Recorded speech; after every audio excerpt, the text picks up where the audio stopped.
جو احمد ابن حنبل کے جنازے میں شامل ہے. تاریخ دمشق میں موجود ہے. علامہ ابن عساکر نے لکھا ہے، میں نے آج پڑھا ہے کہ اس نے 20 بندے بھیجے. ہر رازو ان 20 بندوں نے ان کا اندازہ لگایا جو احمد ابن حنبل کے جنازے میں شامل ہوئے تھے.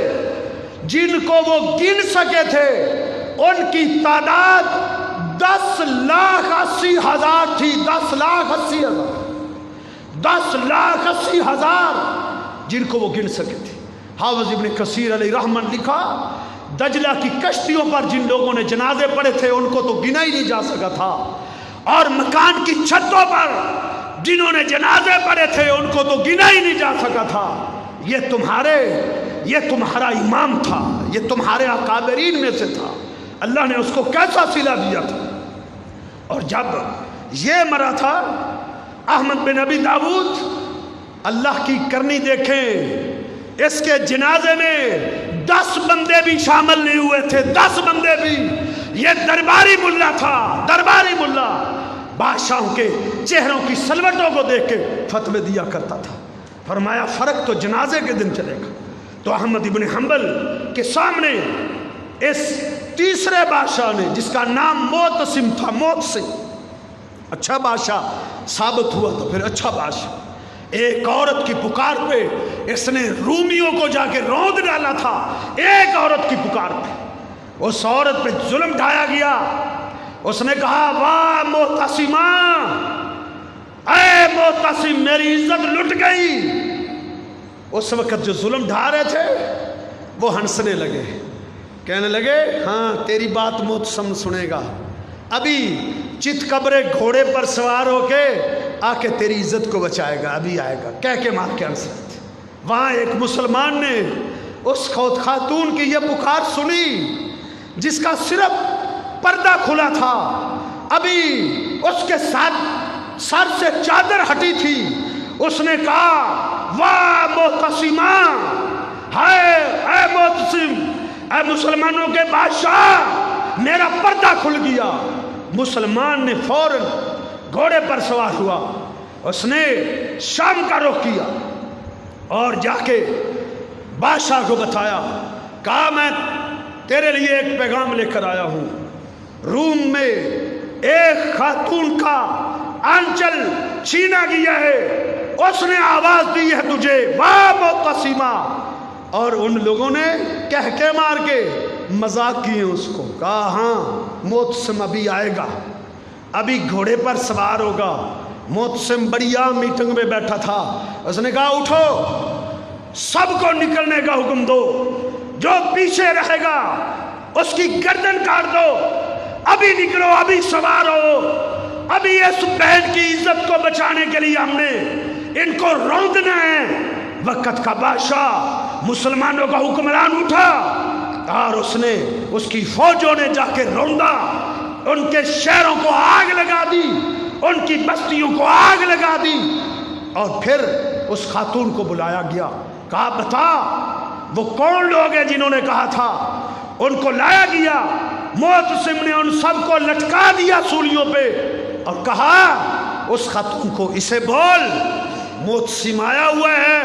انہیں کو معتصم کا چت قبرہ گھوڑا بھی کھڑا ہے، اس نے اپنی بہن کی عزت کو بچا لیا ہے. یہ مسلمانوں کا حکمران تھا. بعد میں اچھا حکمران بن گیا تھا. یہ تیسرا حکمران تھا. اس نے احمد ابن حنبل کو بلایا اور درباری ملاؤں کو بھی بلایا. احمد ابن حنبل کو کہا اے احمد تم اس کی سنو اور اس کو سناؤ، اس کی سنو بھی اور اس کو سناؤ بھی. احمد ابن حنبل نے ان درباری ملاؤں کی بات کو سنا، پھر جواب دیا، کتاب و سنت کے دلائل کی بارش برسا دی. جب حقائق پیش کر دیے بادشاہ کو سمجھ آ گئی. بادشاہ نے کہا، جلادوں کو کہا کسیرو قیدم، جاؤ احمد ابن حنبل کی قید کو توڑ دو، اس کی قید کو توڑ دو، اس کو آزاد کر دو. یہ تو اللہ کا ولی ہے، اس کو چھوڑ دو، ہم اس پر ظلم نہیں ڈال سکتے. کسیرو قیدم. جلاد اس کو لے گیا. جلاد نے جب اس کی بیڑیوں پر اس کی زنجیروں پر تھوڑا مارا جو زنجیریں پاش پاش ہو. احمد ابن حنبل نے ان زنجیروں میں سے ایک کڑا اٹھا کے جیب میں ڈال. بادشاہ نے پوچھا احمد اس کڑے کو کیوں اٹھایا، اس کڑے کو کیا کروں؟ کہا میں اپنی اولاد کو وصیت کروں گا کہ جب میں فوت ہو جاؤں اس کڑے کو میرے کفن میں رکھا جائے، اس کڑے کو میرے کفن میں رکھا جائے. قیامت کے دن جب میرا رب مجھے اٹھائے گا، میرے پاس اور تو کچھ نہیں، میں اپنے رب کے سامنے یہ کڑا پیش کر دوں گا. میں کہوں گا میرے رب تیرے کلام کی حفاظت کے لیے، تیرے دین کی حفاظت کے لیے میں کئی سال تک ان کڑوں میں بند رہا ہوں، میری پشت پر دھوڑے مارے جاتے ہیں. یہ استقامت تھی. مسلمانوں ایمان والے بن جاؤ، دیندار بن جاؤ. اپنی خوشی، اپنی غمی، اپنی حجامت، اپنا لباس، اپنے کاروبار، اپنا اٹھنا، اپنا بیٹھنا، اپنے گھر کا نظام، اپنی دکانوں کا نظام اسلام کے سانچے میں ڈھال دو، اسلام کو نافذ کر دو. اللہ رب العزت سے دعا ہے اللہ ہمیں جب تک زندہ رکھے، اسلام پر زندہ رکھے. موت آئے تو ایمان کی حالت میں موت آئے. قول قولی ھذا استغفر اللہ لی ولکم وللسائرین.